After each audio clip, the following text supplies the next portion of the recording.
All set? Okay, thank you. I'd like to call the regular council meeting for the town of Bay-Westfield on Monday, December 13th, 2021 to order at 7:01 p.m.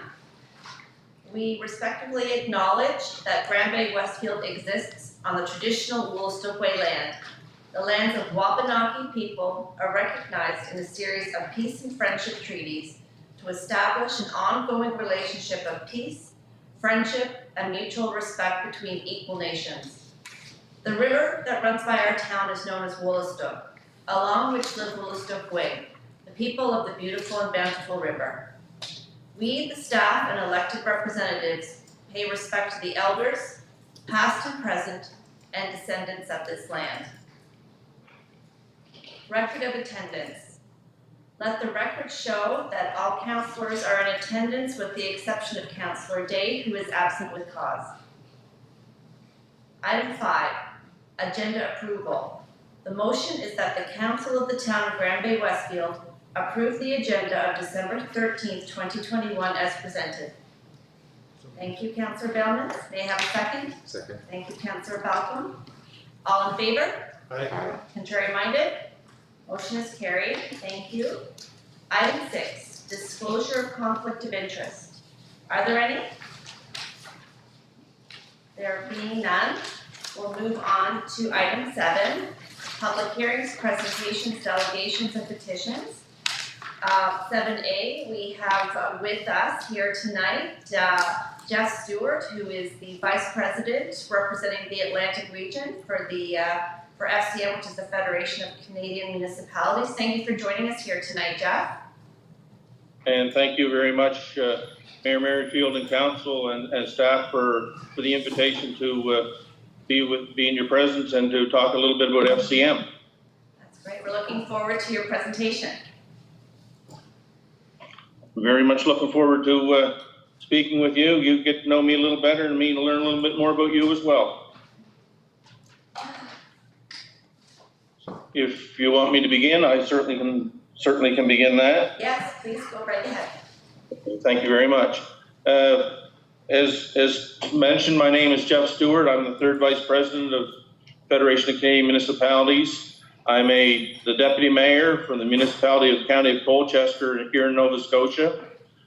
I'm a 3rd-term councillor. My second 2-year term as Deputy Mayor of our municipality. And I previously served as President of the Nova Scotia Federation of Municipalities. I also would like to acknowledge that in peace and in friendship and in the spirit of truth and reconciliation that I am acknowledging the municipality of Colchester is in Mi'kmaq, the ancestral and unceded territory of Mi'kmaq. The FCM, as many of you know, is the body that represents municipalities from coast to coast to coast for municipal government across this country. FCM represents more than 2,000 municipalities of all sizes in Canada. And more than 90% of Canadians are represented through the FCM through their municipalities.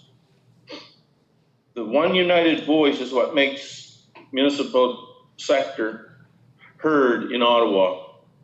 And currently FCM members represent 94% of New Brunswick's municipal population. The FCM's priorities are informed by members like yourselves. At the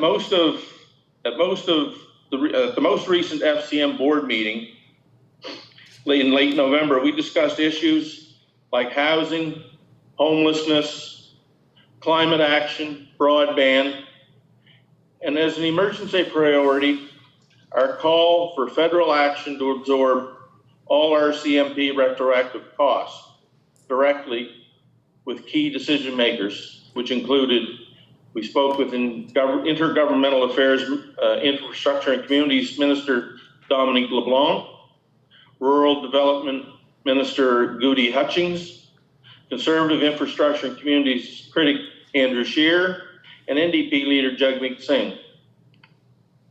And we delivered gains by bringing together cities and communities of all sizes and speaking with a united voice on our priorities. Sophisticated strategy that leverages our dedicated advocacy and their connections with all major parties. We also have gains through media and digital communication, coordination with provincial associations like UMNB on priority issues, and support to help members share their messages locally. FCM has helped to secure historic progress at the federal level. In the 2021 budget, that we had the second doubling of the Canada Community Building Fund, which was formerly tax allocation. FCM also secured $4.3 billion in federal emergency operating support for municipalities of all sizes through the federal, provincial, territorial Safe Restart Agreement in response to the pandemic. Canada's first ever housing strategy and $2.5 billion rapid housing initiative to urgently house vulnerable Canadians. The $2.75 billion Universal Broadband Fund to bring high-speed connectivity to more rural, remote, and northern communities.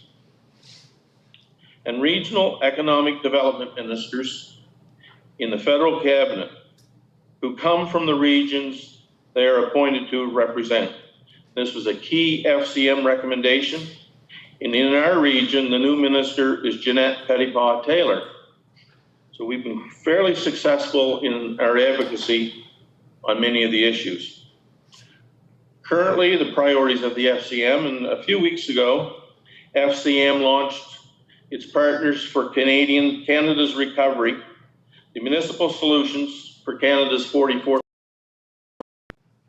This document outlines our advocacy priorities for the first 100 days of this Parliament, actively reaching out to the parliamentarians from all parties to engage in conversation. The full document can be seen at fcm.ca, and we certainly encourage you to have a look at it and share this document with as many folks as you can.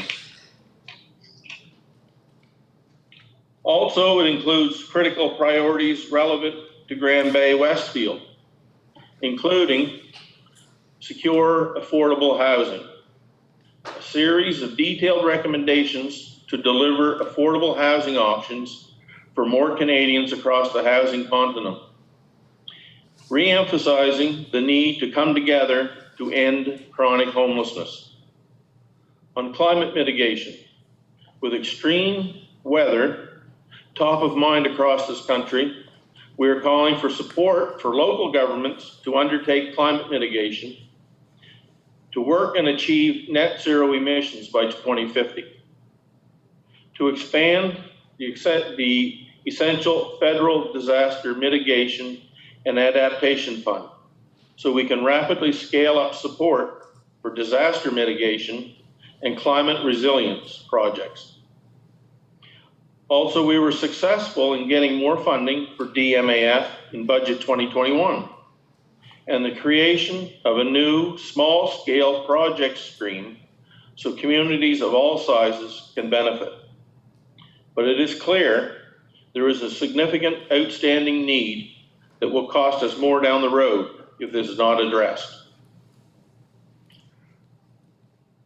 Another priority was to urgently protect the sustainability of local police, ensuring the federal government covers all retroactive costs associated with implementing the new RCMP labor relations regime, and ensuring municipalities are properly consulted before implementing measures that impact their ability to maintain effective local police services.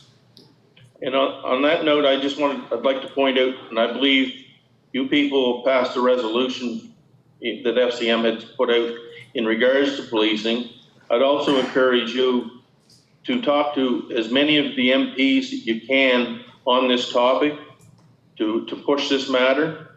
It was certainly more voices, certainly help the cause and lead the cause that much better. Affordable, fast and reliable broadband and internet. Pandemic has highlighted the ongoing digital divide in our communities and why broadband is such key to recovery.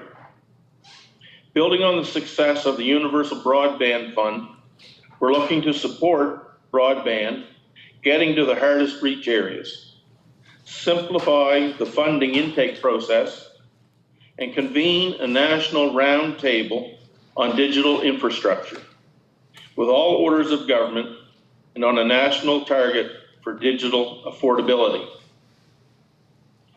On transit, we're advocating the federal leadership on inter-community bus service. We want to see clear commitment to bus services connecting communities, big and small. FCM's programs, in addition to our advocacy, FCM has also secured critical federal support for municipal funding programs that we administer. The two big ones to highlight are the Municipal Asset Management Program and the Green Municipal Fund. Municipal Asset Management Program is an 8-year, $110 million program that was created to help Canadian municipalities improve their asset management. The Municipal Asset Management Program is also providing funding directly to municipalities for projects they are conducting locally. Also, it is currently open for applications, and all the information can be found on the website at fcm.ca. In the last 3 years, there has been a lot of uptake in the province of New Brunswick with this program, with 23 MAP projects funded. That's more than 20 municipalities, including some nearby, ones like Hampton, Quispamsis, McAdam, and Blacks Harbour, to name some examples. In the village of McAdam, through the program, $15,680 was invested to produce an asset management plan for core community assets, such as water and wastewater services and transportation services. Northwest of you, the rural community of St. Andre received funds to develop a database of its infrastructure assets, such as water, sanitary sewers, roads, and buildings. They will analyze the risks related to climate change and the state of its assets and set short-term priorities.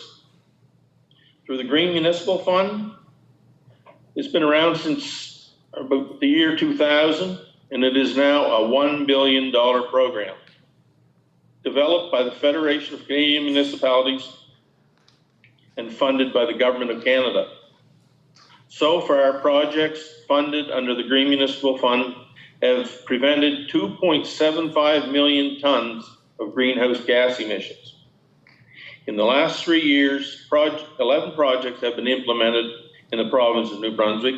That represents 9 municipalities, including St. John. Again, and I would encourage any of you, if you have projects going in your area that use these funds, to certainly promote them. Oh, excuse me. Promote them and to use your MPs for photo ops or whatever, and promote the funding from our federal partners, because they certainly put a lot of funding into these programs for us. And as I wrap up this section of it, I just want to conclude that it's important to note FCM's priorities is to ensure all communities in all regions are part of Canada's recovery.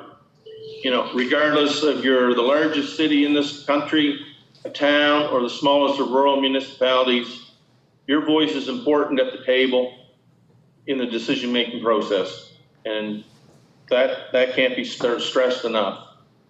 And it's only when our voice is united from coast to coast to coast that we can achieve meaningful progress. The federal government, regardless of which party is in power, listens, because we can speak on behalf of the united municipal government. And that has been our key to success. We've been united and we've taken the message to all parties. I encourage you to reach out if you have any follow-up questions following tonight, and I certainly appreciate your local insights and for FCM. I hope we can stay connected directly or through your work with UMNB. And hopefully we can see you at the conference in Regina in June. And the conference in June will be it'll be a hybrid, in-person and virtual at this point in time. That's what we're shooting for, unless things change drastically, and we all know how quick that can change.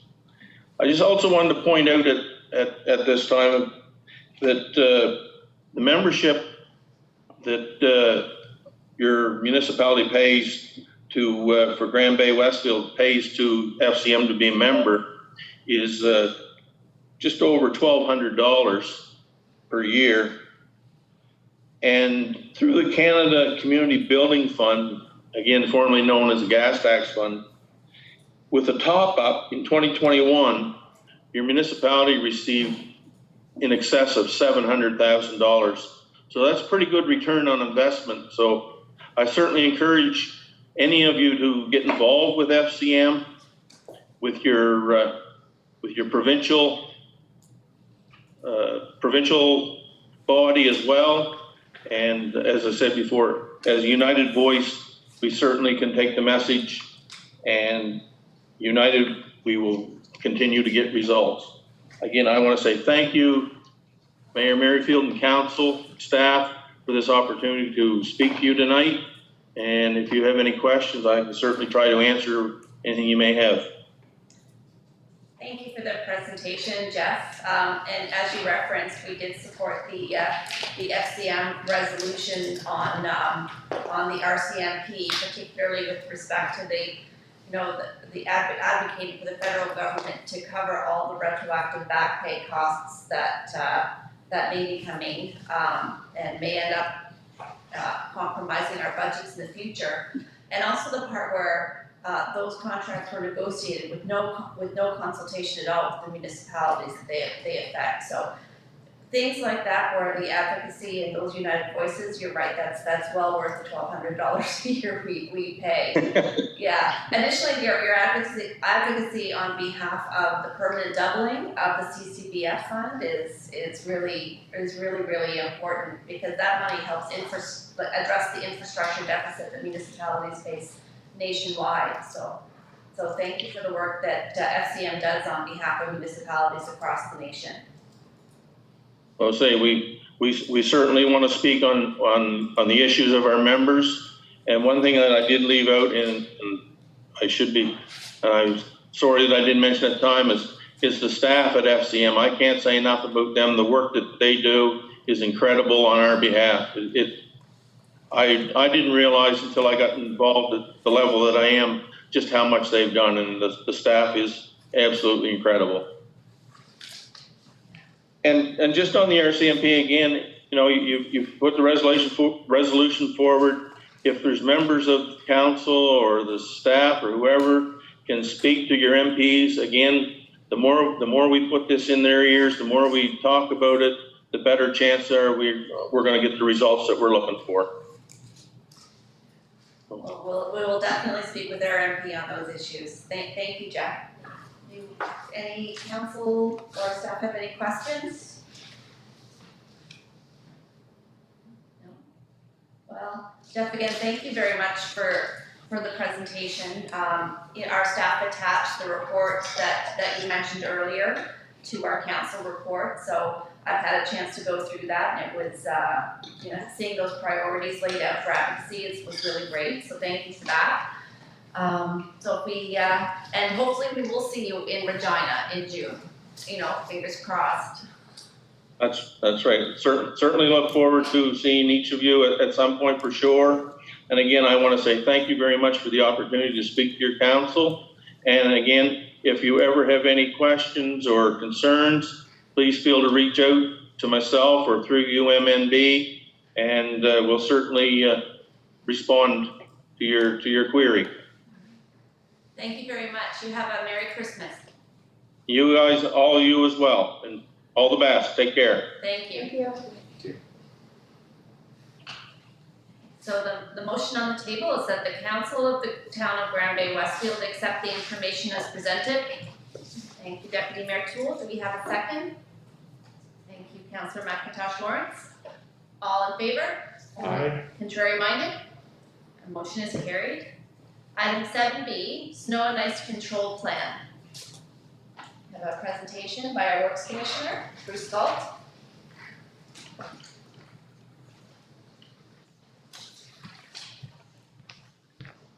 Moving for walk in the front.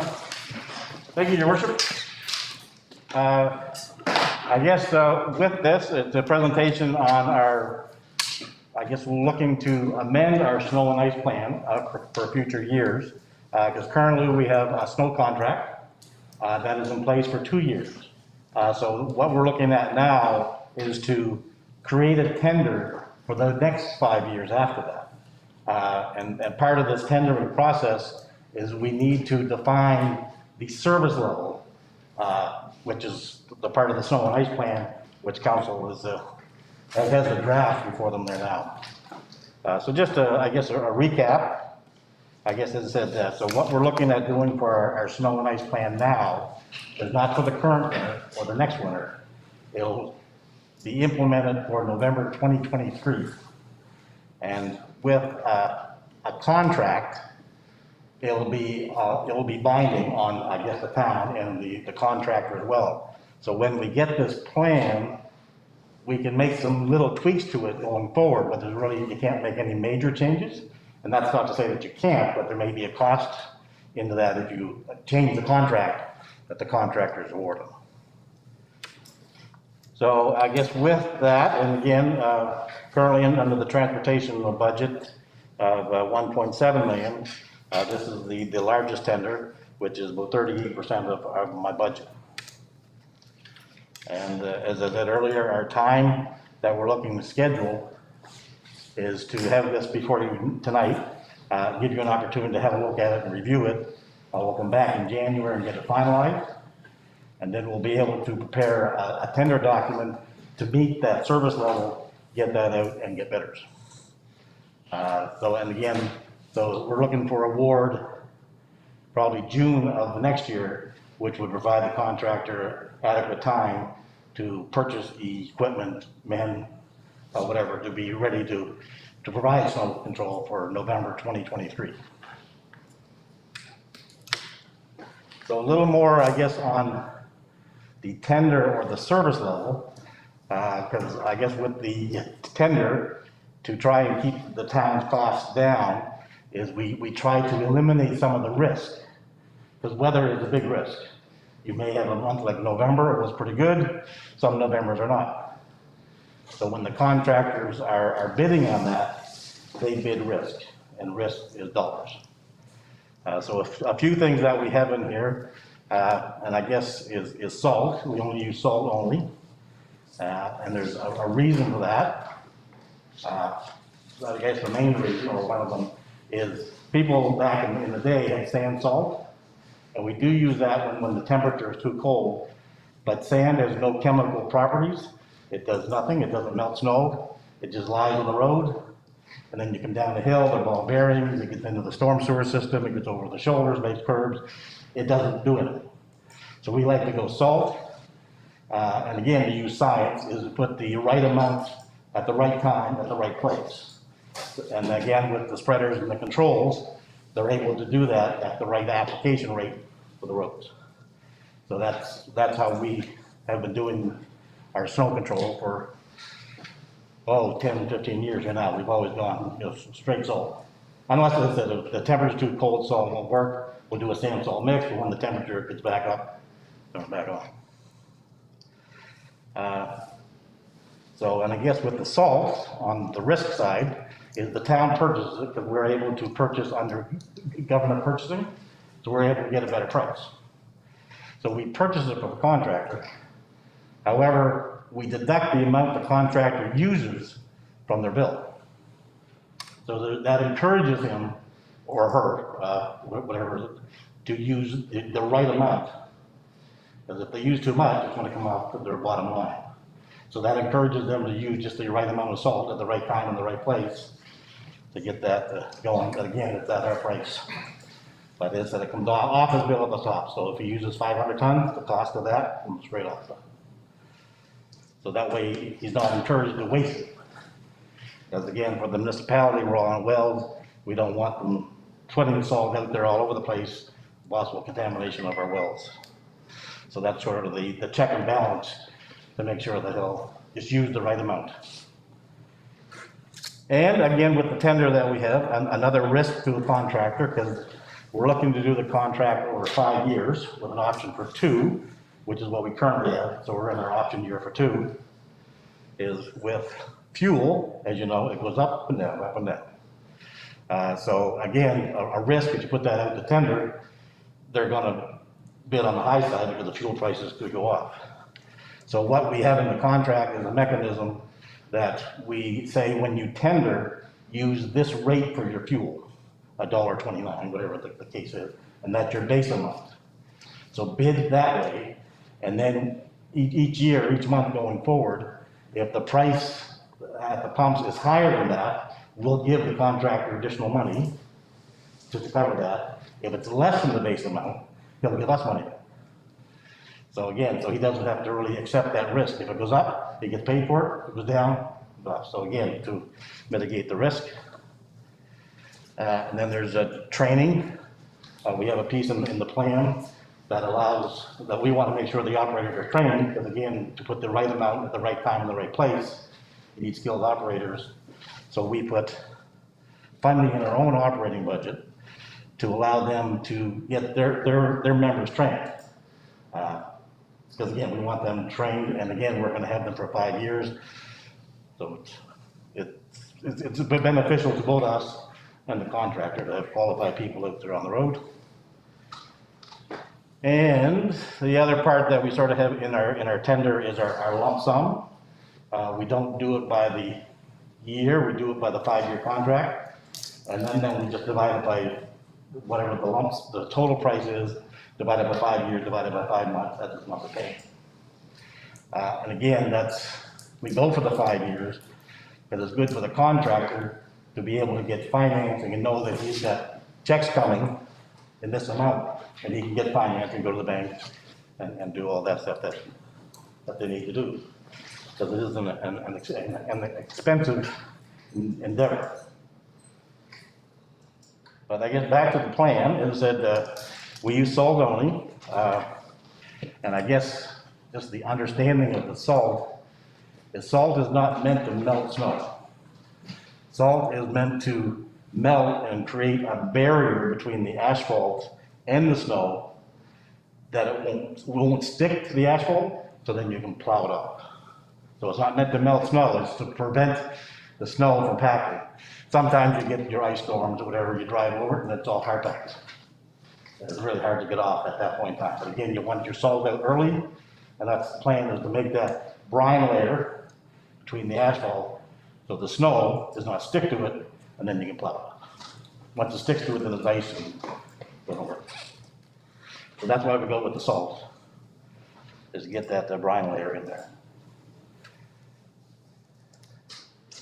So, and again, with the policy that I have before you, there's different priorities for streets. Priority 1, priority 2, priority 3, because there's limited equipment, and with that you have to make choices. You could have more equipment, but there's going to be a cost, so you have to try and get this fine line as to what the service level is, and that's where council comes in, as to what service are you looking to provide your residents. And then once that's finalized in the draft, then we'll prepare the tender to meet that requirement.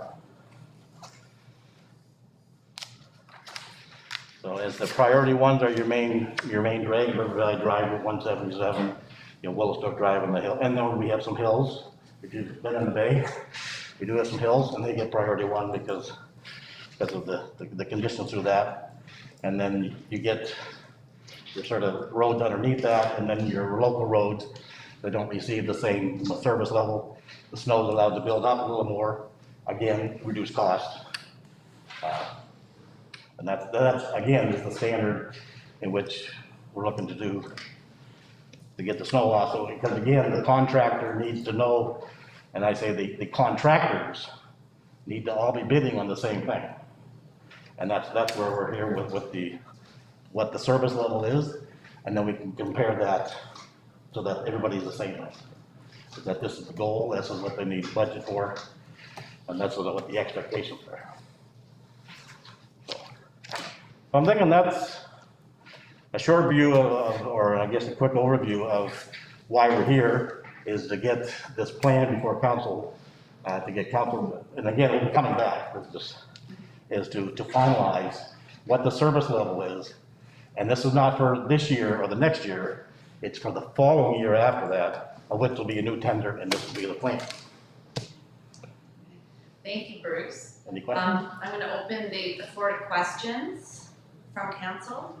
I just have a quick question on the priority levels. I see under the priority level 3, there's a change in the centimeter accumulation before it's plowed. Was that? Again, to reduce the frequency in which they need to plow, and that's cost. Right. The more often, you have to get there, it's going to increase your cost a little.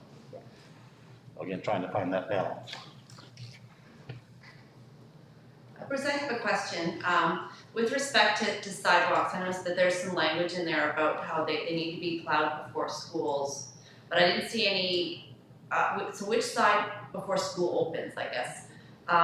Which sidewalks would those be? And, you know, what exactly does before school mean? Does it mean like when the kids are walking to school, or just to clarify that, I assume we want clear sidewalks so the kids aren't walking on the road and things of that nature. Can you speak to that a little bit? Yes, and again, there's two, I guess there's a section of sidewalk in front of Westfield School, so we're looking for that to be done.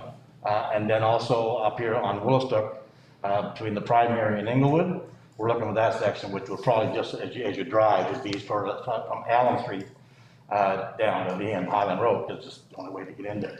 So that section through there, so that they can move around with that. The timing before school would be, I guess, early in the morning. And a lot, again, depends on when the snow comes and the amount going through. So that would be the plan. But again, it would be in before morning, but also at the end of the day. Right. Yeah, so when the kids would be, I guess, going to school or leaving school. Okay. I had another question too. I know I've talked to a number of people that live on Narrapis Road and they've had issues in the past where their kids go to wait for the school bus and there's no space for them to do so because there's snowbanks on either side of the road. Is there any provision in the policy to make sure that we plow out safe places for these kids to stand and wait for the school bus?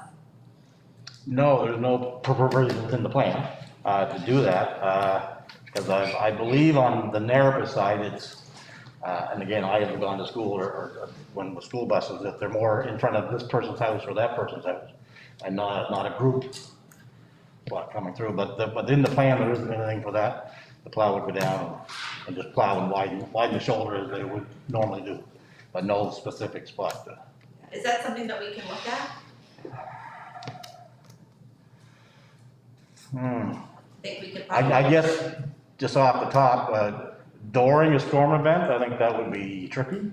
If there was some individual spots that we could do after the storm was over, not a problem after the storm. No. But during the storm would be tricky. So, Your Worship, just to clarify on that, snow removal sort of occurs in stages. There's the initial one where you just want to allow, and it's vehicle oriented, sorry, Right, yeah. vehicle centric. You just want to ensure there's a safe and clean driving path. What you're asking about is cleanup.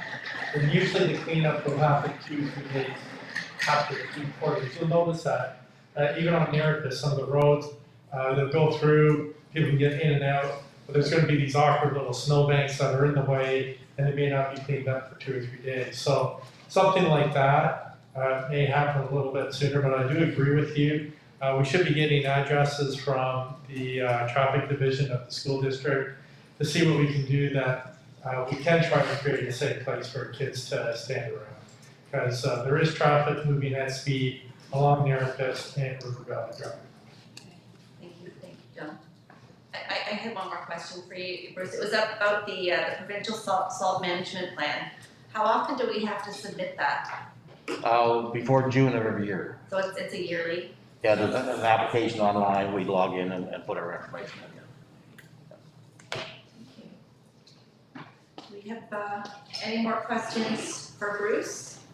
I just have a quick, I might not be able to answer it right now, but just I know this is a markup. Is there any like major changes you can highlight between the service level now and the new proposed?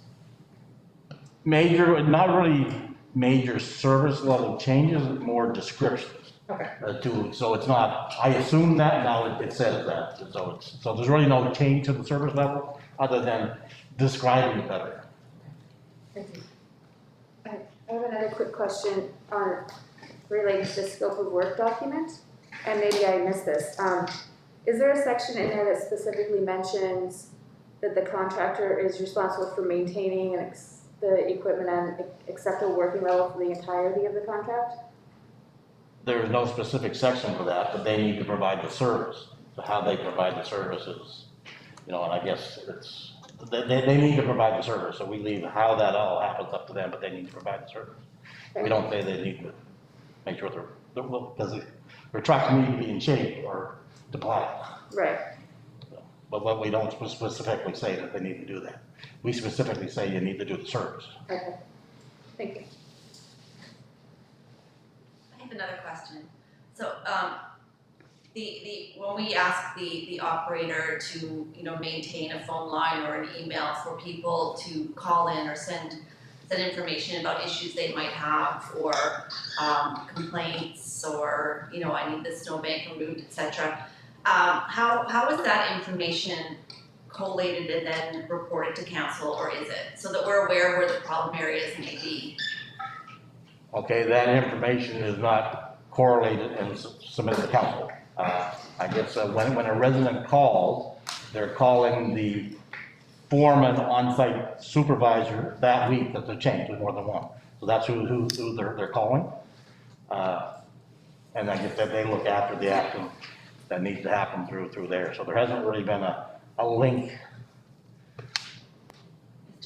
So what we could do for the next plan is that part of the level of service is, monthly report to council, with, how many reports they received, complaints they received, or whatever. Yeah, because that would give us a real grassroots idea of what the level of satisfaction is with our residents, instead of, hearing about it on Facebook later.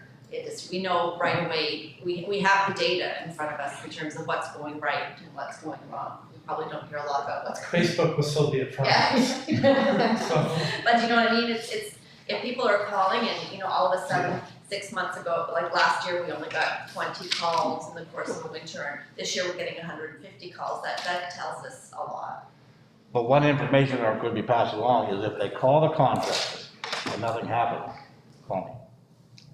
Okay. Come straight to me, or even if they don't go there, come to town. We prefer they went there, because if he needs to get a truck, well, he gets on the radio, so he's able to look after that. Right. But if they're not getting satisfaction, come to me, Okay. because I'll go above. Right. But we can still ask for that. For sure.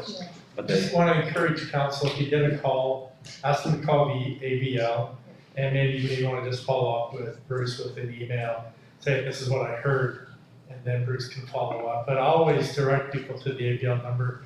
Bruce, could I ask you tomorrow to email council that number for ABL? I can, or you can. Okay. Thank you. Do we have any more questions for Bruce? John? Remember last year, we had a breakdown of 5 pieces of equipment. How are we gonna deal with this year if they break down again like that? That means machinery at one time. That's the wait until after dinner to get 5 hours. Well, again, we'll have to see what happens at the time, because each storm and how it happened. But yes, if something breaks and they need to get something else in or get it repaired and go with that, make arrangements. But that's on the previous contract. The currently, the one under, but not part of the new one. But yes, and again, if there's issues, get them to call me, or, call AVL, find out from me. Are there any further questions? Thank you, Bruce. All right. Appreciate it. The motion is that the council of the town, Grand Bay-Westfield, accept this information as presented. Thank you, Councillor McIntosh Lawrence. Have a second. Thank you, Councillor Balcom. All in favor? Aye. Contrary minded? The motion is carried. Thank you. John? So just maybe for those who are watching and for members of the public who are present, we just want to indicate that this is a significant decision and that the information is being presented, council reflects on it, considers it. We go back and adjust the plan for some of the questions and suggestions tonight. Then we bring it back in January. So not all decisions are made the same night that council receives the information. It needs to be time for reflection. Because what we approve for a policy will drive the cost Yeah. of the snow and ice removal, going forward. So it's a big decision. John, this draft policy will be online if members of the public want to. We can arrange that, yeah. We'll put the clean version of it up. Okay. Yeah, that way, everybody has an opportunity to see what is in the proposed policy. Yeah, and just to ask the public, if they want to look at it, please respond. And we'll ensure that Bruce's email address is attached to the document someplace. More than happy. I can tell, so I can tell. That's the input. Thank you, John. So we'll move on to item 8, minutes of previous meeting. 8A, regular council meetings of November 22nd, 2021. The motion is that the council of the town of Grand Bay-Westfield adopt the minutes of the regular meeting of November 22nd, 2021 as presented. May I have a motion, please? Thank you, Deputy Mayor Toole. Second. Councillor McIntosh Lawrence. Thank you. All in favor? Aye. Contrary minded? Motion is carried. Item 8B, email poll, gas tax application revision, November 24th, 2021. The motion is that the council of the town of Grand Bay-Westfield ratify the email poll, gas tax application revision. We have a motion. Thank you, Councillor Balcom. Second. Thank you, Deputy Mayor Toole. This is, if you were watching earlier, the Jeff Stewart, the Vice President of the Atlantic Region for SCM, referenced the Canadian Community Building Fund top-up that we received earlier this year. We actually just received the monies now. No, we will. We will. We will, yeah. So in order for us to actually receive the additional funding, we need to adjust the Town of Grand Bay-Westfield 5-year capital investment plan. So that's what this motion is regarding. We have any questions or comments on the motion? Just one, Your Worship, for the people watching from home, just want to be clear that the gas tax and the new community building fund are one and the same, Yes. such that we're not dealing with two different entities. That's right, yeah, they changed the name from the gas tax fund to the Canada Community Building Fund. When did they do that, make that change, do you know? This year, Just this year, okay. So, pre-election. pre-election. Okay, do we have any other comments or questions on the motion? All in favor? Aye. Contrary minded? Motion is carried, thank you.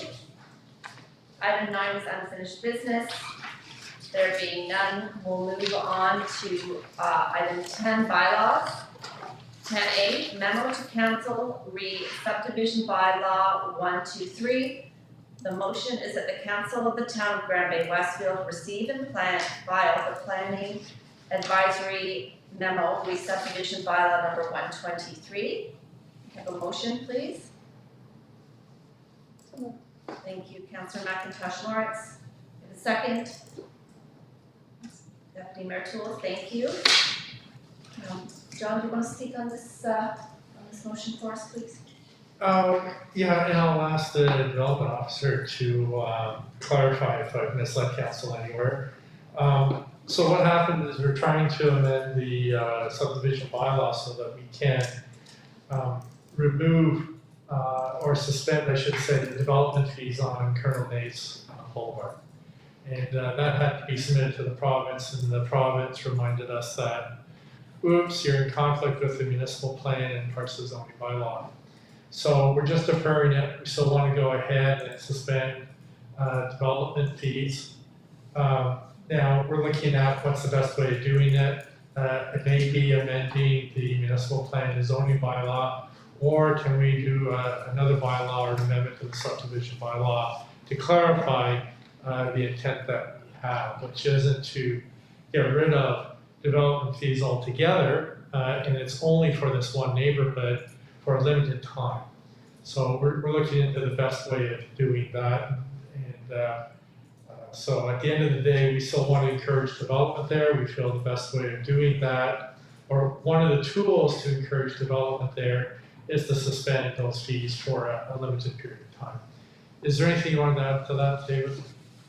No, that's fine, just bring Bill on it in January, and just have a take on it, the comments that we received from the county. So basically, just to make sure that all three bylaws are in alignment. Yeah. Thank you, David. Thank you, John. Do we have any questions or comments on this motion? Just a comment, Your Worship, by doing this, is there an estimated implementation date that the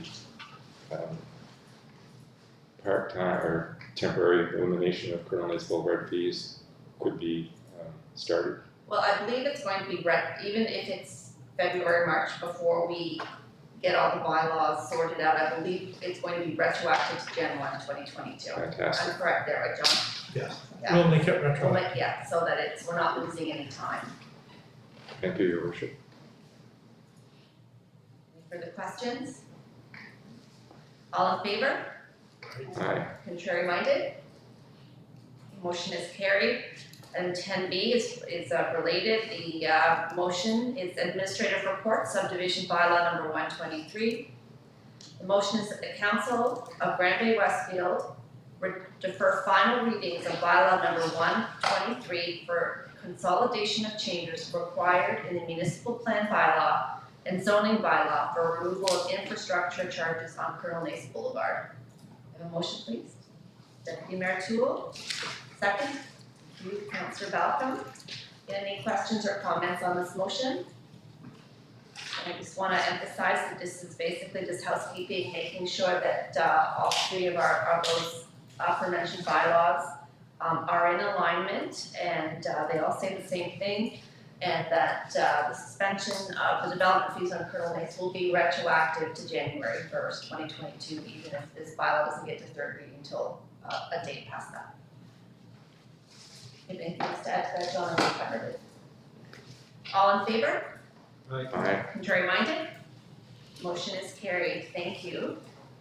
Item 11, new business. Item A, transfer to reserves. The motion is that be it resolved that the amount of $250,000 be transferred to the general operating capital reserve fund from the general operating fund, and the sum of $375,000 be transferred to the general operating reserve fund from the general operating fund, and that the amount of $25,000 be transferred to the sewerage capital reserve fund from the sewerage operating fund. May I have a motion, please? Thank you. Councillor McIntosh Lawrence. And I have a second. Thank you, Deputy Mayor Toole. And John, I'll get you to take this one. Yeah, through a combination of receiving a top-up on the gas fund, receiving COVID-19 startup funds, and then deferring some capital projects and of course savings by staff. There's a surplus and we just want to move it to ensure that it's spent effectively in '22. Thank you, John. So basically, the money would be used for potential future capital projects or undetermined costs and, That's right. okay. We have any, So, sorry, Your Worship, not just potential, like for example, we deferred the siding project on the Central. right, So that's been clearly earmarked. We didn't spend the money on Route 177, so that's just been moved over. So some of it's defined, some of it's undefined. okay. We have any questions on the motion? That was my questions upstairs. No? All in favor? Aye. Contrary minded? Motion is carried. Thank you. 11B, second council meeting for December 2021. The motion is that the council of the town of Grand Bay-Westfield cancel the second regular council meeting of Monday, December 27, 2021, with a special council meeting or meetings to be called as required. I have a motion. So Thank you, moved. Councillor Balcom. Second, Councillor Billings, thank you very much. All in favor? Aye. Contrary minded? Motion is carried, thank you. Item 11C, appointment of planning advisory committee members.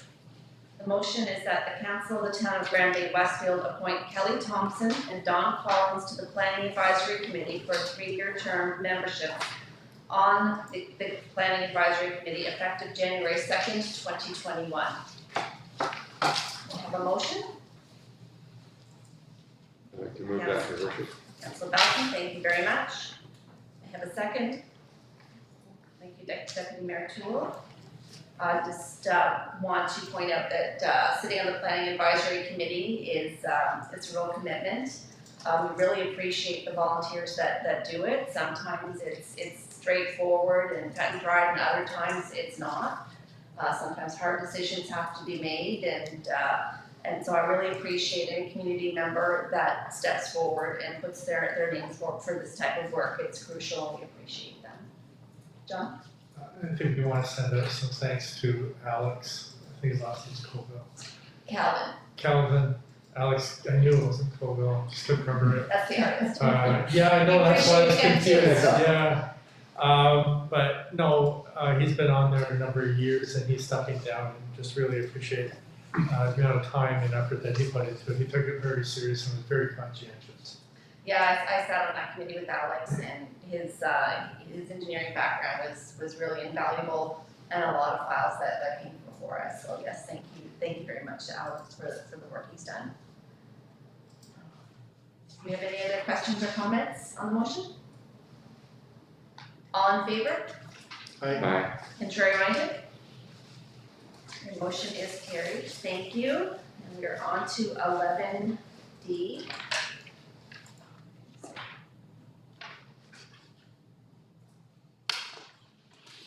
And that is Canada Community Builds Fund application revision. And the motion is that the council of the town of Grand Bay-Westfield move that the document entitled Town of Grand Bay-Westfield 5-Year Capital Investment Plan for the GTF Administrative Agreement 2019-2023 be adopted as presented. We have a motion. Thank you, Deputy Mayor Toole. We have a second on this. Thank you, Councillor McIntosh Lawrence. John, can you talk about the GTF Administrative Agreement 2019-2023 and let the general public know what that is? Basically, it's just a 5-year plan going back to 2019 that has to be in place. It's an administrative document. The actual asset management part is something that Works Commissioner updates annually. Sometimes, things change over the season, so it changes, but we need this by law to be able to be eligible for the payment. Yeah, and I guess just to follow up on that is this is the gas tax community building fund, but to receive it, we need council vote. So they need to know that council is aware of the plan. And so the plan has to be edited to sort of reflect the extra top up that we've got Yes, and that email just was the editing of the plan, this is the motion to send to, it's like signing the deposit. Okay, to get over the line. And you know, the, Jeff, from FCM spoke about asset management planning and providing money to those communities. So if you don't have an asset management plan, you can't apply for this money. You know, it's a fundamental requirement, it's a carrot, so to speak, to ensure that there's good practices in municipalities. And your worship, I just want to bring to council's attention and the public's attention that our works commissioner has been doing this for 12, 15 years. You know, some of the things that the FCM vice president was talking about, Bruce has been doing for a dozen years or more. And you know, if anyone wants to go into his office, he can click on a map and tell you the manhole. He can tell you where the pipe is. You know, it's very reassuring to have Bruce there and on top of items. He can tell you almost down to a minute detail where stuff is at, and what condition it's in, and when it needs to be replaced. This does not surprise me. No, it doesn't. So congratulations to our works. Okay, and one more note, is the asset management plan, he mentioned other communities, we've already applied it to FCM and used their money to make our asset management plan. So we've already applied and done that. So Bruce is way ahead of the curve. The challenge for us will be, what are the assets in the LSD? Yes, yes, so, that, we may be looking at applying again. We'll have to wait and see how it works. Yeah. We have any questions or comments on the motion? All in favor? Aye. Contrary minded? The motion is carried, thank you. Item 11E, trickling filter plant upgrade. The motion is that the council of the town of Grand Bay-Westfield approve an application to the Municipal Capital Borrowing Board in 2022 to borrow up to $200,000 for a sanitary sewer system upgrades to the trickling filter plant. Have a motion, please. Councillor Malcolm, thank you. Second, Councillor Bellmans. Thank you very much. I know that this has come before us before, So- and I'll let John speak. Your worship, this evening, this is more about bookkeeping to ensure that we can go to the Municipal Capital Borrowing Board with the motion in place. Council was made aware of this facility's condition during our capital talks. It's in the capital budget. This is a building that's 50 years old. The Works Commission has already come and talked to me, thinking about what may happen 20 years down the road, so that we can try and best prepare for future enhancements as technology changes and come through. So we're trying to look forward here at the same time. The building is 50 years old. It really needs a redo. So. Yeah, I saw the photos that were attached to the administrative report. It's clear that this building was not built yesterday. Yeah. So, 50 years is pretty good. That's a lot of stuff. yeah, no, it is for sure. We have any questions or comments on the motion? All in favor? Aye. Contrary minded? Motion is carried. Thank you very much. And I guess that's what she, we move back to the presentation. So item F, 2022 Kill Construction Limited Excavation Permit. The motion is that the council of the town of Grand Bay-Westfield accept the digital plan Ultimate Rehabilitation of Valentine Pit issued July 2018 by Dillon Consulting Limited as it relates to the 2022 Valentine Pit excavation permit for excavation of lands identified by PIDS number 000-930-88 00227546 00227595 30042899 as required under section 16.4.6 of the zoning bylaw number 122, and accept the Intact Insurance Company continuation certificate, indemnity bond number 904050079, and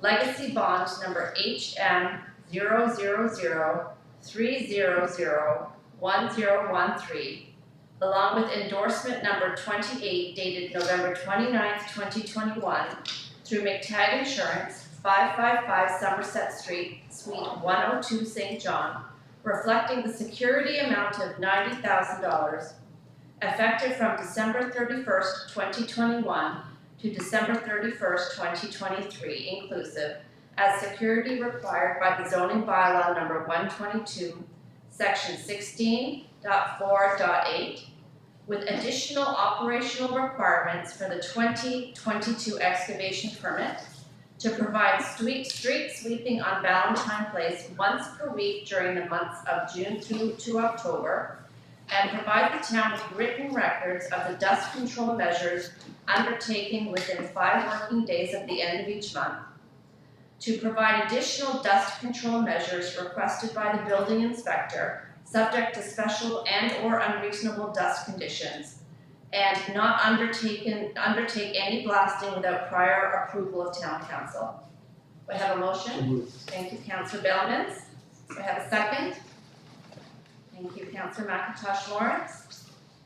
Do you have any questions or comments on the motion? One, Your Worship, just wondering that the 3 additional operational requirements for the 2022 excavation permit, were they in place for prior years like 2021 permit, or is this additional for the next year's permit? I'll let John handle that one. They've been in place for quite some time. My observation has been that there are days that I've driven on that street where you could eat off the street, and other days where it is a little bit more dusty, but generally they're very compliant, not had any issues. I will add that in talking with the Ministry of Environment, I'm going to say approximately a month ago, I don't recall how recently, they're considering putting an air monitoring station up there on a temporary basis to better understand how much dust is actually in the air there. But no, these conditions have been in place for quite some time. There's nothing new there for 2022. Thank you. Thank you, Councillor Balcom. Do you have any further questions on the motion? All in favor? Aye. Contrary minded? Motion is carried, thank you. Item 11G, final subdivision approval. The motion is that the council of the town of Grand Bay-Westfield approve the Ellen G. Berry subdivision plan, lot 21-1 and 21-2, dated October 27, 2021, as prepared by DeSaulnier Surveys, Inc. for a 3-meter wide municipal services easement, and accept $1,242.16 as money in lieu of land for public purposes. I have a motion, please. Thank you, Councillor Bellmans. Second. Thank you, Councillor Balcom. Any questions or comments on the motion?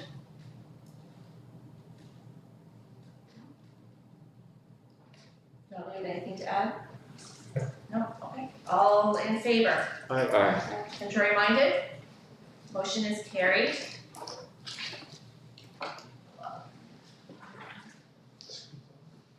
Yes, so I'm just pulling up the actual report here. Internet isn't working well for me. Oh, it is, okay. So item H is school zone speed removal. The motion is that the council of the town of Grand Bay-Westfield approve the removal of the reduced speed limit on Route 177 in front of Westfield School and keep the designated school area for Westfield School and with a speed limit of 60 kilometers an hour. Do I have a motion? Thank you, Councillor Bellmans. Do I have a second? Thank you, Councillor McIntosh Lawrence.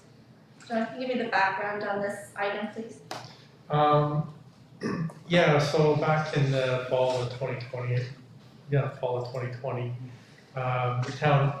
DTI notified us that they're changing the speed limit there as a consequence of changing the Motor Vehicles Act. So they went ahead and done that. I understand that the speed limit had been 60 kilometers an hour for a very long time. Now, part of the act was that if you want to restore the speed limit to the previous limit, a study had to be done, and then a recommendation would go before council, and council could decide. The issue with this report is there's no consultation with the school about this. So what we could do is defer this pending consultation with the school, or if council feels confident, they could make a decision. I would just note that compliance with the speed limit is uneven at best. I don't mean to single out an organization, but last week I was following an ambulance home for lunch. I slowed down to 30 and he just zipped right through. He probably had a brain cramp, like everybody has at one time or another, given the location of the school zone. But there is uneven compliance, and that would be the primary issue. It does meet all the grounds for being able to restore the speed limit, but there are other issues at play. But it might be for council to defer this after consulting with the school and see what their thoughts are, or council can move ahead tonight with the decision. Yeah, my concern was that when I saw this come through, and I understand the compliance issues, is that I think that we do need to consult with the school and see what their experience is before moving ahead with this item. That's my opinion on this one. Council may feel differently. Do you have any questions or comments on the motion? I just have a quick question. Isn't this the same area we were talking about having a crosswalk put in, or pedestrian? That's correct. No, Similar? the crosswalk is further down, further north, outside. Just outside of the school zone? Yeah, it's probably 75 to 100 meters north there, maybe a little bit more. And the other question I have, is this coming because people have requested for it to go back up, or just that we're able to? Because we're able to, So it's not. and there's a just- general observation of compliance issues. Okay. I don't know how this is, it's the same as the primary school, the same idea, we go 60 along here still, and it's fenced up by primary school, what's the difference from that school to the primary school? That's a good question, John. So why was that one reduced to 30 when it wasn't in front of the, or is it? It is 30 right there. No, that's 30 up here. Not on, Not 30, Oh, so no, no, 60. we'll look at it, not on the. Okay. But I find 30 is too Yeah, small. I'm gonna have to defer that one to the Works Commissioner. I'm not that familiar with that aspect of that legislation. I believe, and again, it is on Wolfsburg Drive, that fronts onto the primary school, where there's no pedestrian walkway. That's reduced down to 30. I believe that Council Dillon was talking about River Valley Drive, that had depends on the back yard, and it's still 60. It still has an entrance go to against the school. Well, there's a small little way, but yes, still went on fence, but yeah, that's not a reduced over there. There's still a school zone right there, you just get in there, so I don't know what. Well, that area is not defined in the school zone, being that it's the back, yeah. It's back to the- Yeah, the school zone mainly fronts on Wolfsburg, but that's would be where the definition or the. But I'm glad with the change, because it is, 30 is too small for that area, between that distance, so there's space. I don't think it's a proper speed for that, so. Do you have any other comments or questions on the motion? I would feel more comfortable speaking with the school first. Especially if nobody's kind of Approach. sitting up there trying to get it done.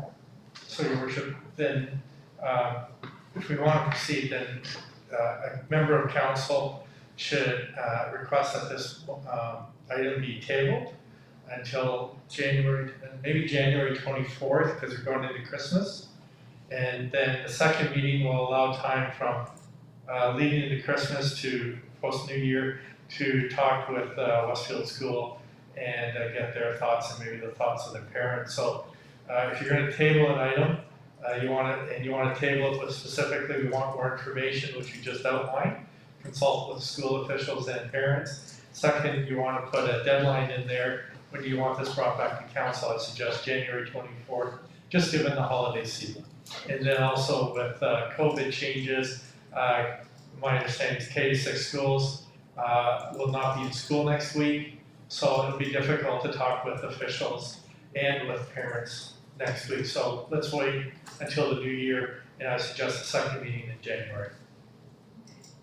Member of council willing to make that motion? Well, no, you just table. Oh, you just And then table let's it. drop of the discussion, yeah. Table it, we want this information, which I outlined, and I assume Nicole's got with the January 24th date. You just need someone to table it, that's all. We have a motion to table from Councilor McIntosh Lawrence. We have a second? Second. Sorry, who was that, John? Get it up. Okay, it's double second. All in favor? Aye. Contrary minded? Motion is carried. Thank you very much. Thank you for walking us through that procedure, John. Okay. Item 11I, Education Infrastructure Investments 2022. And the motion is that the Council of the Town of Grand Bay-Westfield invite the DEC representative and the MLA and the Speaker of the House, Bill Oliver, to discuss the schools within the town. May I have a motion? Thank you, Deputy Mayor Toole. May I have a second? So moved. Thank you, Councillor Balcom. You know, and the background here is that the 2022 capital list has just been released by the District Education Council and EECD. And while Grand Bay Westfield has moved up the list, we're still significantly down the list. So we want to continue to advocate for the existing facilities to be renovated to suit current needs or for a new facility to be built. So having our DEC representative here and our MLA here will help us understand the process, where we are, and what we can do to continue to move us up that list to fill the needs of our community and to help us develop and grow further. Do we have any comments on the motion? Well, the question I was, at one time, like a couple of years ago, we were number 3 in the list, and now we're all down with, it's pretty bad. Yeah, there are a lot of factors at play, and having our DEC representative Amanda Ham and our MLA Bill over here will help us to understand how that works.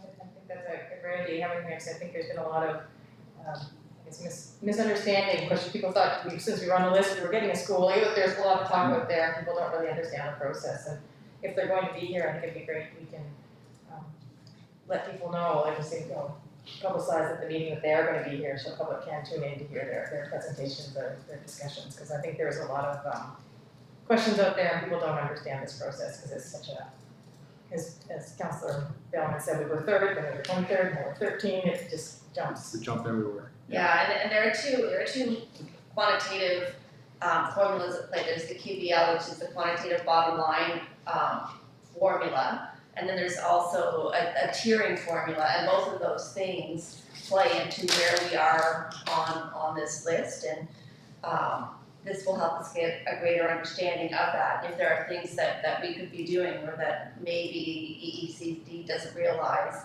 in terms of, and particularly in terms of the tiering process, I know that we are sort of handicapped by the fact that River Valley Middle School is less than 2 kilometers away from Grand Bay Primary and Inglewood School, and they have empty rooms in there. So it's in the formula, it looks like we have more capacity than we actually do. So having this conversation at our next meeting, I think will be very helpful. Any other comments? All in favor? Aye. Contrary minded? Motion is carried. Thank you. 11J, water study update. The motion is that the Council of the Town of Grand Bay Westfield authorize the CAO to update the study for a sum not to exceed $6,000 plus HST. We have a motion, please. Councillor Deputy Mayor Toole, we have a second. Thank you, Councillor McIntosh Lawrence. John, can you tell us a little bit about the water study? So, as your worship, through discussions with investors and through the development of our local economic development plan, one of the barriers to growth in the town is our current water and wastewater system, which is basically people have wells and people have septic tanks in Westfield West, and we have a sewage system in the south end. So basically, there are studies done between 15 and 20 years ago, and all I'm asking council is that let's update those. We want to update them for a couple of reasons. One, we want to understand what's been the effect of inflation on the original estimate. So these will be Class D estimates. Class D estimates are really an estimate that's within the range of 25 to 40% accurate. So it's just, you know, a more precise ballpark figure is what we're looking for. To get something more accurate, you're really doing a lot of work to understand what it is. And then finally, you know, since the studies have been done, environmental regulations have changed significantly. You know, there's more leaning towards mechanical systems now. There's also been a change in technology, which, you know, for example, when I built a lagoon in Battleford, you know, technology's changed a lot, even for a lagoon. And that's been good for regulations, but also it's increased prices. So we just want to have a better understanding.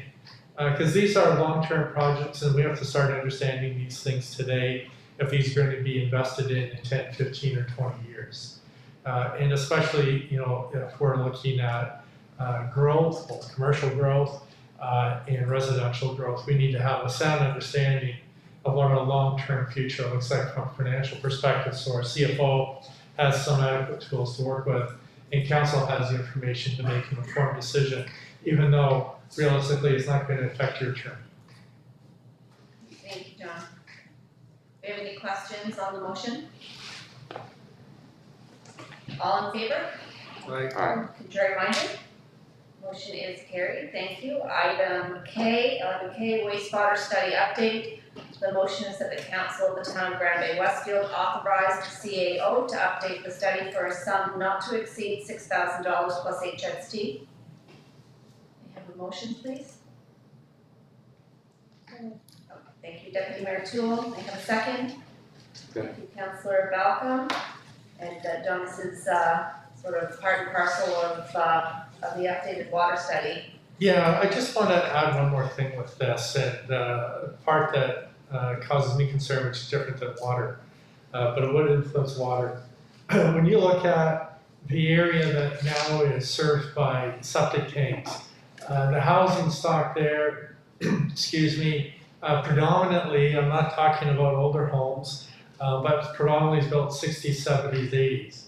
And the lifespan of some of those septic tanks may be questionable. You know, there may be leaks. You know, are leaking septic tanks affecting well water? So we need to get this to understand not whether or not we have leaking septic tanks, but rather what's the implication for council given the ramifications of environmental regulation change and then the cost factor. You know, identifying the septic tanks as an issue or not is another project down the road. Okay, thank you, John. Do you have any questions or comments on the motion? I just want to compliment staff on their forward thinking, taking on these items. You know, as John mentioned, that they're been identified as potential barriers to development. So it's important that we tackle these things in a proactive manner and know where we are. All in favor? Aye. Contrary-minded? Motion is carried. Item 11L, local government reform impact study. The motion is that the council of the town of Grand Bay-Westfield authorize the mayor and CAO to engage Gemtech for a cost not exceeding $16,900 plus HST for a local government reform impact study. May I have a motion, please? Thank you, Councillor McIntosh Lawrence. A second? Thank you, Councillor Balcom. And Don, I'm going to get you to go through this one as well, please. Yes, certainly. You know, I think I've remarked more than once or twice, we have to embrace the mystery of unknowing the local government reform. And all we're trying to do is get as much clarity as we can into what the future looks like.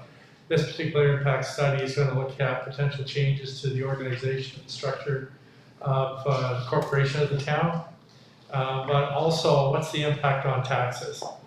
For an example, the province has made it clear in discussions that they don't expect any tax increases in the former LSTs exceeding 3 cents. Is that realistic? I don't know. I can't prompt, you know, we just don't know to be able to say what taxes will be, but we're expecting changes. You know, currently the way we deliver bylaw enforcement here is not likely going to be sufficient in the LSD. However, insurance costs. We know we're not responsible for some assets, but what about the other assets? Again, there's questions. So we want to take this to, ask Gemtech to be able to take a look at this in part and working with our CFO, put some dollars and cents on what we can expect so that when we do have the transition facilitator here, and we are working with our neighbors in the former LSD, that we can speak about facts rather than opinions on how to move forward. As you like to say, we don't know what we don't know. Yeah. And this will help make that clear in terms of level of service and assets and a number of other things. Yeah, so this project would start after the holidays, Your Worship, and it'll only take about a month to wind up. So it'll put us in very good position as we enter the new year with the transition facility. Yeah, because one of the issues with local government reform in the white paper is that there's a lot of unknowns. We don't know what shape things are in, what they cost, what the level of service is, and as we talked about with the snow and ice policy, the level of service is what drives the cost. So it's important for us to start to get a handle on these things. Do we have any questions or comments on the motion? I have a quick comment, is that I think it's money well spent, that the more we know, the better we're going to be and putting forward our needs. And just so anybody who's watching, when you're mentioning a transition facilitator, that term, that somebody's going to be appointed by the province to work with us. It's been discussed in the white paper as a position that's going to be, there's several of them around the province in different areas. So the more help we can provide them and the more information we have when they start working with us, the better shape we'll be. So I'm thinking this is a great initiative, and thank you for doing this, Mayor and CEO. Thank you, Deputy Mayor Toole. Do we have any other questions or comments on the motion? All in favor? Aye. Contrary minded? Motion is carried. Thank you, council. I know I will feel a lot better having some facts in hand instead of the black boxes that are before us now. Item 11N, the Southern Train whistles. The motion is that the council of the town of Bay-Westfield authorize the publication of a public notice with the intent to request NB7 Railway to cease train whistling between 11 p.m. and 7 a.m. May I have a motion? Thank you, Councillor McIntosh Lawrence. A second? Thank you, Deputy Mayor Toole. We have the background on this is we've received a number of communications from residents who have been talking and some complaints about train whistles during the night. We've all heard them. They often do wake up people. Some conductors are heavier handed with the whistle than others. That observation has been made by more than one resident, so there's a clear process that you have to go through in order to request a train whistle to stop at uncontrolled railway crossings. So I guess, John, if you can talk a little bit about that process, because we have to talk, we have to balance the public safety with the quality of life, and with the increase, with the port expansion, train traffic is going to do nothing but increase to Bay-Westfield. So if you can talk a little bit about that, that would be great. Yeah, we're at the genesis of change, really. Council's made it very clear that population growth is a priority, and it ought to be just for fiscal sustainability. At the same time, there's going to be, and there is, ongoing development of the port to expand it, and with that, NB Southern is very much expecting to be busier. And so what's the impact on the community? It may mean more frequent trains, it may mean longer trains. There's a whole raft of consequences, some intended and some unintended, that we're going to be met with. So it's very important that, you know, even though this is the first step, we establish a constructive relationship with MB Southern to ensure that, you know, their desire for a profit is offset by our residents' concerns for safety. Frankly, I was surprised when I moved here that there's homes here that it seems like you can open the back door and you better hope there's not a train going past. And then at the same time, the quality of life. You know, who wants to buy a house where, you know, the conductor or the engineer, I should say, is blowing the whistle at 3 a.m. So we have to find a way that we can satisfy the railway, and we can satisfy our residents, but also we have to keep in mind that there's legal jeopardy here as well. And so what happens if we do ask for the whistles to stop? There's about 26 crossings that the train goes through here in town. Do we close those? Do we put up safety arms? What do we do? There's an ongoing discussion here. And then especially if MB Southern wants to upgrade their track system. So, you know, it's a good time to start entering into this with what's going forward, Your Worship. Okay, thank you. And so this is, we're looking for public input on the feasibility of stopping the train whistles through the town between 11 p.m. and 7 a.m.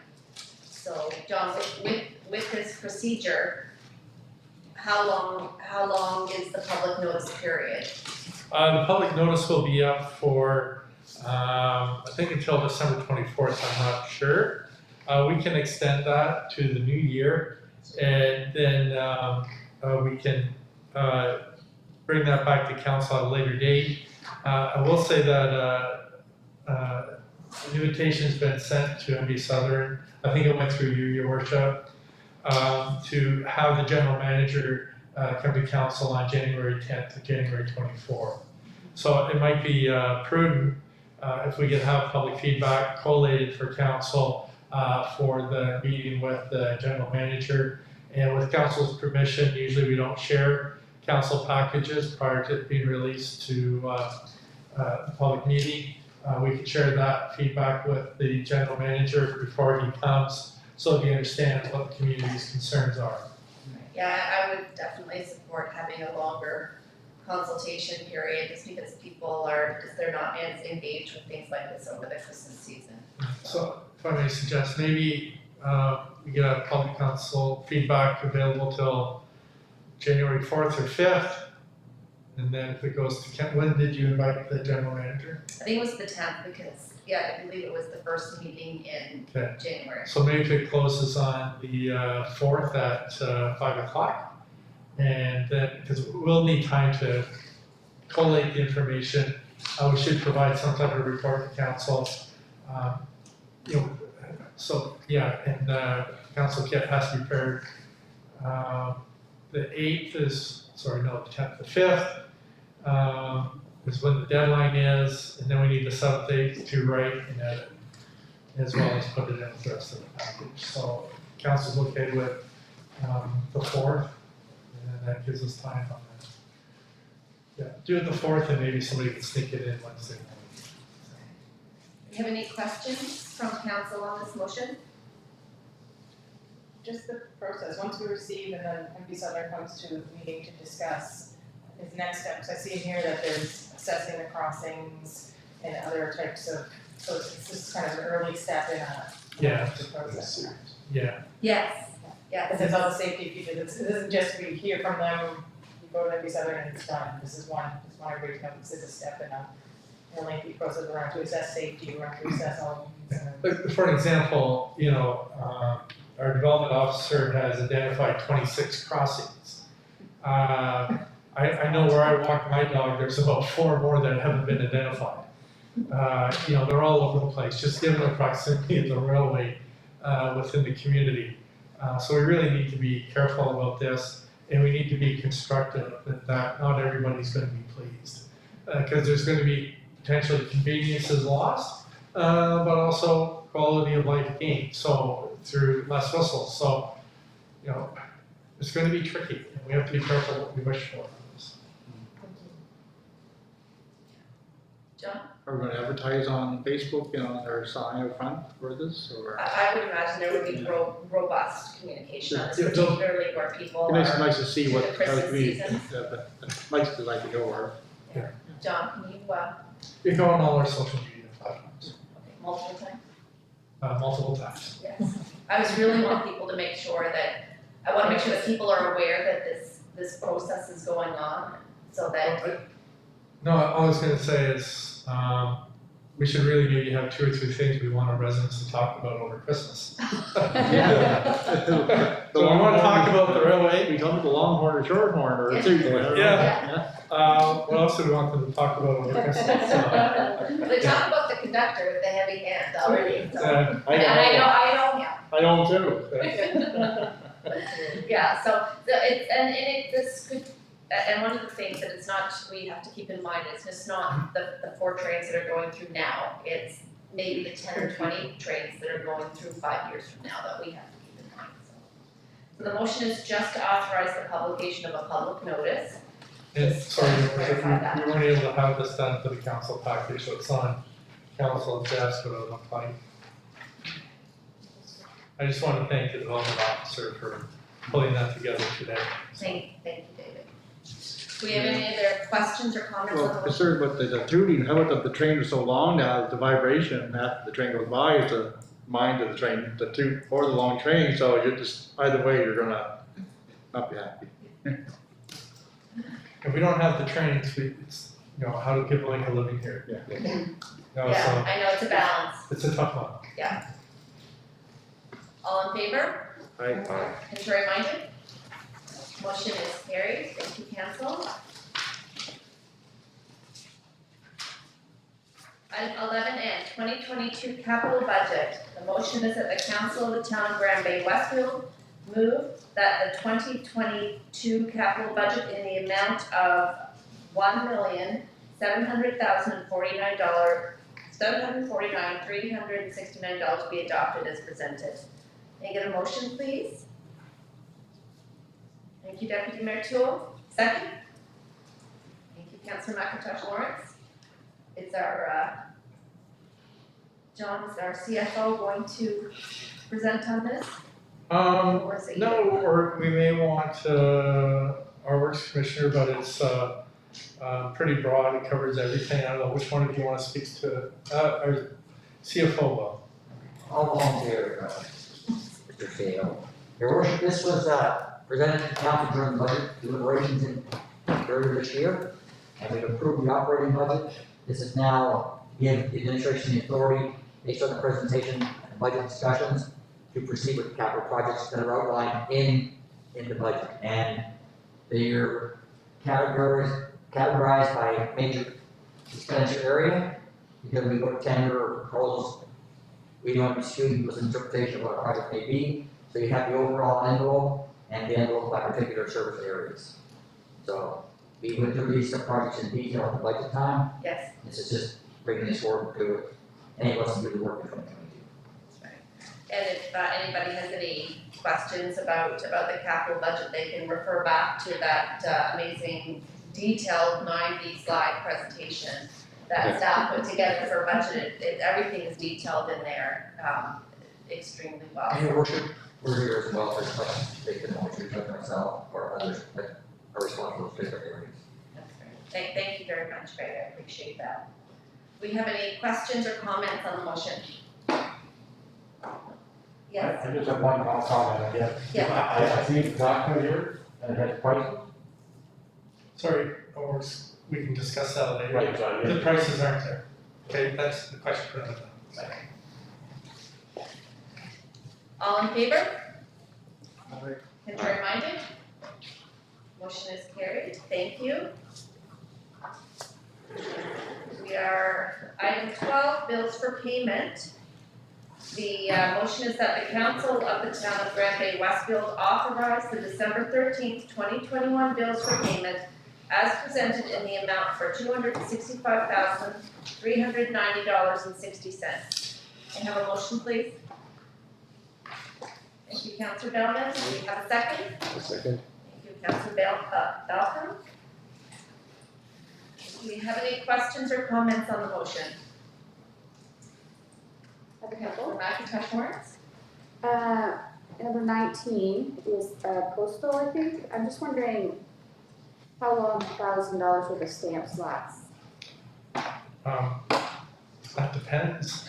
I'm sorry. Here's an example, in January when we send out the utility bill, it'll last half a day. Sometimes it'll go a month or two, depends on what activity's going on. So I really can't give you a definite answer. So, follow-up question. So for something like the utility bill, can people opt to get an electronic bill? We don't have the technology for that. That is something that I brought to council, that we want to do a software review in 22 that would have the means. And then what we would like to do, and again, this would require a motion of council, if we were to go this route, is authorizing us to have a form to collect the signatures. That's considered private information, and we need to have the proper authority. So there's a roundabout way of doing that. We just don't have the technical ability right now to be able to do that. Okay. And then I just want to say, Councillor, that my experience has been that when we did do the emails and we did send out, we had a huge uptake in it, and then it sort of went nothing, and it just seemed like it snowballed all of a sudden. So we ended up, I think at the end of the day, I think we had about 15, maybe around 20% of the residents still preferred the mail one. So it is possible, we just don't have the tech. And my only other question is item 108 to 115. It looks like there's about $10,000 for decorating and lighting for Christmas. And I know I've asked this before, but I'm just wondering if we could look at maybe some of this coming in-house next year. We just don't have the staff or the equipment. We don't have a lift truck. This work I think was done over 2 or 3 days, and we only have we only had 6 employees who worked outside, and they're primarily busy with wrapping up and getting ready for winter. So it's just a question of staffing, Councillor. We don't have them available. We don't have a lift truck. The Cenotaph Park, as an example, that's lift trucks, and I think that's 2 or 3 guys. Do you know how long it takes them to do that? I think it's most of the day. They're a whole day, And that's 2 or 3 guys alone. And again, prior to that, there's setup time that happens, like all that stuff, but that's only the field work. The time before that, the prep. Yeah. Okay. So it's not that we don't want to, we just don't have the ability, the resources to do it. Thank you. We have any other questions on bills for payment? There being none, all in favor? Contrary minded? Motion is carried, thank you. Item 13, consent agenda. 13A, council meeting dates 2022. 13B, funding regional service commission application to the municipal capital borrowing board. 13C, PAC minutes of November 1st, 2021. The motion is that the council of the town of Grand Bay-Westfield receive and file the consent agenda items for December 13th, 2021. I have a motion, please. Thank you, Deputy Mayor Toole. I have a second. Thank you, Councillor Billmans. All in favor? Contrary minded? Motion is carried. Thank you. Item 14, council reports. Start with Deputy Mayor Toole today. It's been a few weeks, I guess, since our last meeting. We had a bit of a longer snack this time. I tell you the fun things we were able to do with the mayor's tree lighting, but I'll let Councillor McIntosh answer the mayor speak on that one, because that was their brainchild was excellent. And also I had a fun experience at the Aquatic Center being to go with the mayor to, I guess it was the actual. The Lucky Duck Slide slide and dive. where James Bollinger was able to dive in and get a lucky duck for a fundraiser for First Step. So it was wonderful to help represent the community, and all the mayors were there. The deputy mayor for St. John, the mayors for Bay-Westfield, Francis and Hasse were all there, so to show support, so that was fantastic. So on a not as fun, but work-related point, I guess the theme of the last 3 weeks has been local government reform, and I've had the pleasure of working with UMNB, Union of Municipalities of New Brunswick, and working on their subcommittee in relation to local government reform and reviewing the act and getting together with other municipalities in the province to hear concerns about the plan and process to go forward. And we had also a region, I think we're region 9, is that Over by the region, yeah, with with the the, UMNB, yeah. It was like a for zone 3. zone 3, it was a zone meeting in relation to have kind of some of our local groups for municipalities to be able to speak. So that was great. One of the results of the UMNB meeting was a letter to the province, which kind of highlighted all of our concerns, and it was really interesting for me, and I think for council to find out that all our concerns are shared across the province, no matter the size of the municipality, where they're located, we all have the same, when are we gonna get our maps? Who's gonna be responsible for what, when's the election gonna be? We all had similar concerns and questions. So what UMNB did, which was excellent, was put together those concerns in a letter to the local government minister to be able to express in a really well-written, coherent way, kind of some of our major concerns. So like the SDM presentation at the beginning, UMNB is a really good resource because it, instead of having 75 or 80 letters go to the minister, you get one, which represents a lot of views, and I think that carries quite a bit of weight. So that was, I guess, the theme of my 3 weeks. Thank you, Erin. Councillor McIntosh Lawrence? Yeah, so like Deputy Mayor Toole said, we had a great time planning and executing the mayor's tree lighting. It was well attended, a bit chilly, but I think overall everyone had a great time and looking forward to improving it for next year. I also had an opportunity to be a judge for the cooking class for the BGC club that Councillor Day offers a cooking class for the kids. So I was a judge for a turkey dinner, and they did turkey poutine. So that was really fun. And also, I think all of us attended the fire department awards night. That was a very special night too. We saw a lot of great people get awards, and it was a nice night. I think that was it. Thank you, it sounds like a little bit, it was a lot. Thank you for all the work that you did on the tree lighting. It was great. I think everybody really had a good time. Mm-hmm. Yeah, I loved it. So, okay, thank you. Councillor Bellins? Yes, Pro Kids, so they had to give a gift on Pro Kids on February 10th, and they raised $27,900 again and to raise for the campaign, so we want to keep on giving, so helping out. That's great. Thank you, Councillor Bellins. Councillor Bell? Thank you, Your Worship. I attended last week and a half ago the last week, the PAC meeting. It was an in-person meeting. It's nice to have in-person meetings. Week before that, I attended the Municipal Employers Pension Plan Board meeting. That was virtual, and I thought it was going to be about half an hour, but it was much, much longer, and it was very informative. I also had the pleasure of attending Your Worship's tree lighting. That's just around the corner from where I live, and I have to say it looks absolutely beautiful every night when I come home from work. And I think everybody who was there at the tree lighting had a fantastic time. I also attended the virtual meeting that Deputy Mayor Toole mentioned, the Zone 3 meeting of Union of Municipal Brunswick Local Zone. And I've also met informally with some friends and acquaintances, residents of Westfield West LSD, to hear firsthand from them their concerns, their ideas, and that was very, I'm glad I did that. And Thursday of this week, I'm signed in already for the second session of our mitigation workshop for unconscious bias. Second of 3 sessions, I think, altogether. Next one in January after that. That's it, Your Worship. That's great. Thank you, Councillor Bell, so much. I just want to thank every member of council.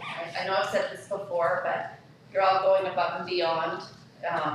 You know, when you sign on for council, you think you're gonna show up every 2 weeks at a meeting, and that's not it, that's not the pace we've set at all. We're setting a much faster, more intense, far-reaching pace, and it's been that way since the beginning, and, you know, making changes isn't easy, and, you know, it certainly takes a lot of work, and you're all doing that, and more, and now with local government reform on our plate coming up in the next year or two, you know, it's, the pace is gonna increase, so I really wanna thank you for everything you do, not just, you know, for us here in the room, but for the residents that elected you. You're doing a great job, and I'm really happy that you're on the team with me, so that's all I'm gonna say.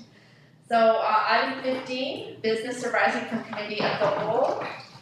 There being none, we'll move on to item 16, adjournment. The motion is that the council of the town of Bay-Westfield adjourn the meeting at 8:46 p.m. Have a motion? Thank you, Councillor Bailmans. And a second. Councillor Dawson? Yes. All in favor? Aye. Contrary minded? Motion is carried, and I believe our next regular meeting of council is January 10th.